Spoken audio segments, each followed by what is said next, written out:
Glass lends a sparkle to any interior. From a bathroom sink to a staircase, architectural glass is both functional and artistic. The glass can be either handmade or mechanically formed.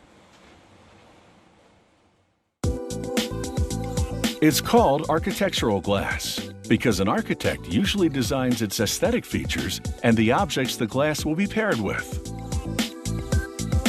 This company fuses multiple sheets of glass, each about 1/4 of an inch thick, to create a finished product of any thickness.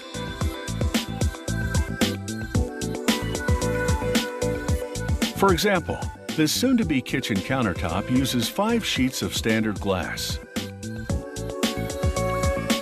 Grabbing one at a time with handled suction cups, they gently place it on a pneumatically operated cutting table.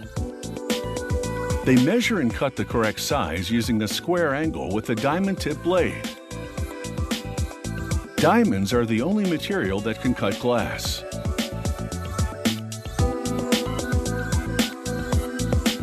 This kiln is a specialized oven for baking glass.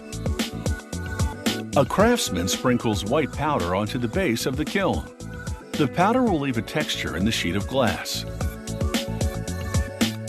Next, he sprinkles ground-up colored glass across the glass sheet to give the kitchen countertop a unique color scheme. They sandwich the glass with another sheet of glass, repeating this coloring process with each of the remaining layers.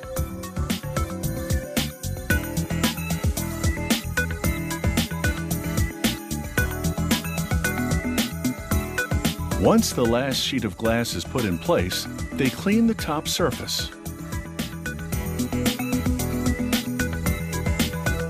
Now it's time to close the kiln and bake the glass.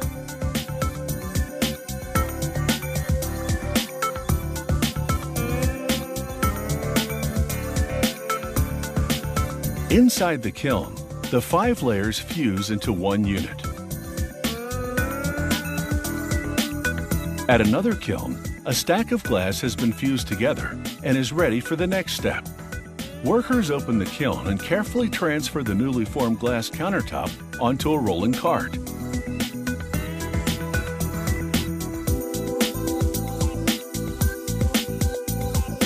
They take the counter to the polishing machine.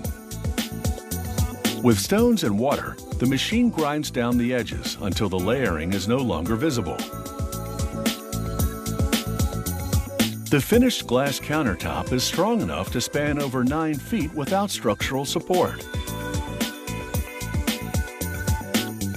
And because of the heating and cooling process, the glass is now scratch-proof and chip-resistant. You can even chop food directly on the surface. At a different kiln, they're making a sink. First, they use a textured glass stamp to press a pattern in the powder.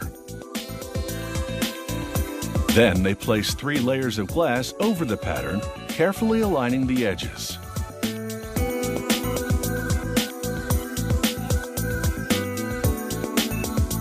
After baking, the 3 layers are fused into one thick circle of glass.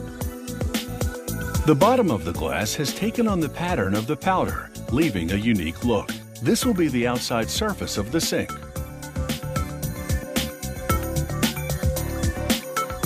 They place the glass over a sink-shaped mold in a different type of kiln. Over several hours, the glass melts into the sink-shaped mold. Once the glass cools, they extract what is now a sink. They carefully measure and mark where the drain hole goes. Then they drill the hole with a diamond bit. This generates a lot of heat, so they must continuously cool the bit with cold water. Otherwise, the tool could overheat and jam. The glass sink is finished. They use the same technique to produce glass sinks in various colors and shapes.